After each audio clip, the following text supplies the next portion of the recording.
Pemeriksaan keseimbangan penciuman dan pengecapan. Tes kalori bitermal atau tes kalori sederhana. Selamat pagi Bu, perkenalkan dengan saya Dr. Munda, Dr. Fauzi yang bertugas pada hari ini.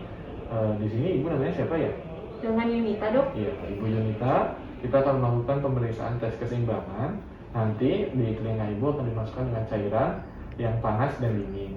Nanti di mana itu kita lihat hasilnya untuk menentukan nixtagmus dan apakah adanya gangguan keseimbangan atau tidak. Apakah Ibu bersedia? Bersedia, Dok. Ya, baik. Pasien dalam posisi berbaring dengan kepala di elevasi 30 derajat di atas bidang horizontal.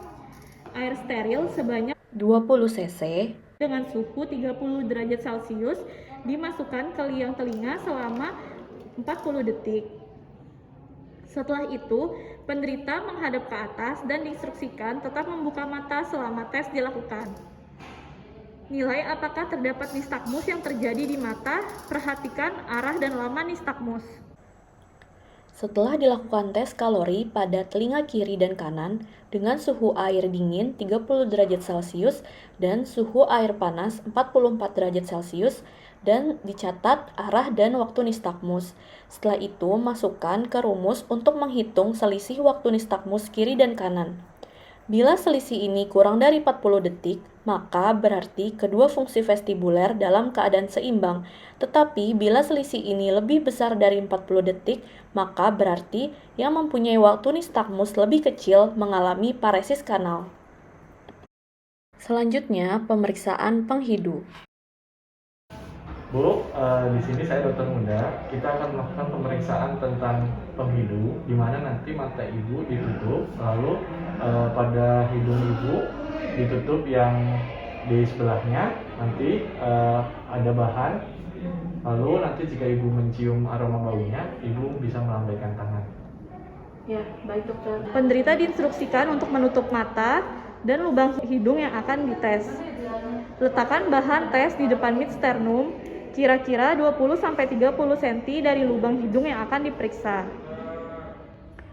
Perlahan-lahan, gerakan bahan tes dari bawah ke atas menuju lubang hidung yang akan diperiksa.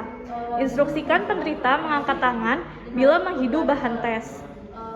Catat dan hasil dan interpretasikan. Interpretasi dari tes fungsi penghidu.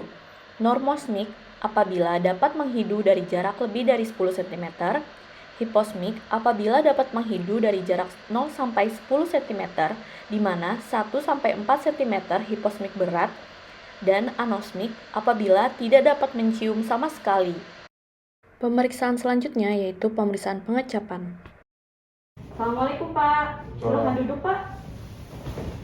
Perkenalkan, Pak, saya dengan Dr. Muda Nur Syafainita. Dengan Bapak siapa? Oji. Ya, Bapak, hari ini akan dilakukan tes pengecapan. Nanti saya akan meletakkan beberapa bahan pada lidah Bapak.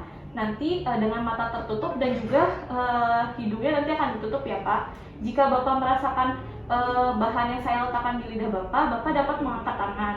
Tujuan dari tes ini untuk mengetahui apakah pengecapan Bapak normal atau memang terjadi penurunan dari rasa pengecap. Apakah Bapak bersedia untuk mengikuti tes ini? Bersedia. Bahan-bahan yang diperlukan untuk tes pengecapan: jeruk untuk rasa asam, garam untuk rasa asin, gula untuk rasa manis, dan kina untuk rasa pahit.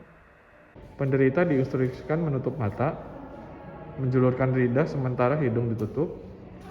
Letakkan bahan tes sebagai berikut. Yang pertama, untuk rasa manis letakkan pada ujung lidah. Instruksikan penderita mengangkat tangan bila dapat merasakan sensasi bahan tes. Lalu catat waktu yang dibutuhkan pada saat meletakkan bahan tes sampai terjadi sensasi. Sebaiknya penderita disuruh berkumur-kumur setiap selesai satu tes sebelum dilanjutkan ke tes berikutnya. Nilai normal apabila penderita dapat merasakan sensasi dalam kurun waktu kurang dari sama dengan 2 menit, hipogusia bila sensasi dirasakan setelah 2 menit, dan agusia bila penderita tidak merasakan apa-apa.